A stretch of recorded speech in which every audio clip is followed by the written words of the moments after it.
again, folks. So something different again. As you can see, I've started trying to organise my locks, but I need more space.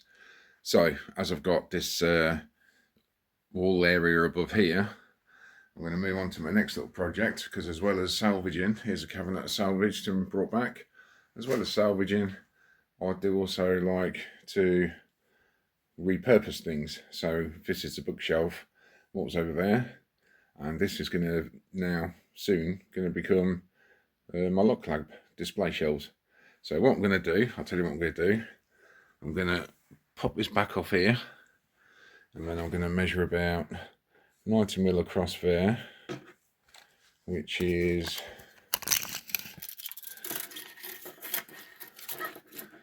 let's have a look, 90mm, so it'll be about that deep, and then that'll also from there onwards give me more timber to make extra shelves, which I can fix in there.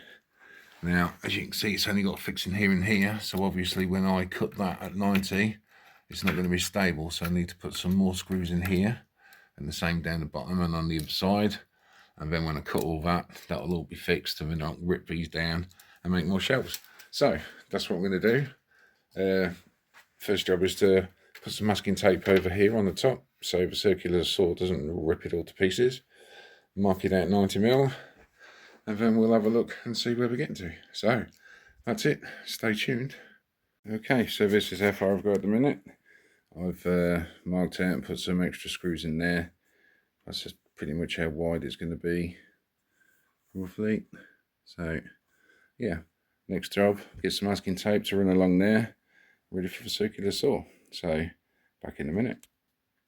Okay, so we've got the masking tape wrapped all the way around, and then the bonus to this is, as well as it protecting the wood from the circular saw, it's also easy to see your pencil line, which is a bonus.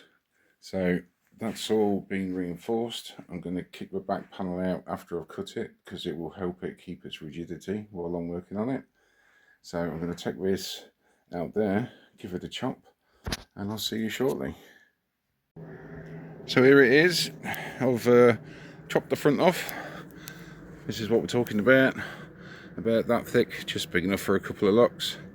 I've got lots of wood here left over to make some extra shelves.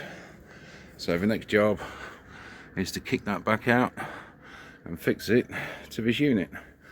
And also, I was thinking, as I was going along, let's turn it upside down.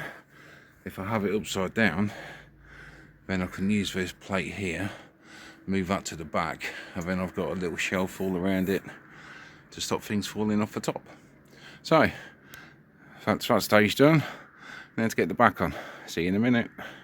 Okay, so this is how far we've got today. The light's gone. It's really cold now as well, and I'm struggling with my breathing. So yeah, this is what we got. As you can see, I've turned it upside down. As I said, I've moved this plinth what was at the front. These are screw holes. It had brackets at the back holding it up, but I've side screwed it into there just to put a little back plate on. So now we've got a top shelf as well, stop everything falling off. Should be deep enough for a couple of locks. I've made it deep enough for some, what do you call it, shutter locks, monoblocks to go in that way as well. So yeah, that's it for now. Next time I'll do some more on this, we'll be making some shelves and getting it put in place and loaded up. So that's it. Thanks for joining me, and yeah, something a little bit different, like I say. Till next time, take care everyone, bye bye.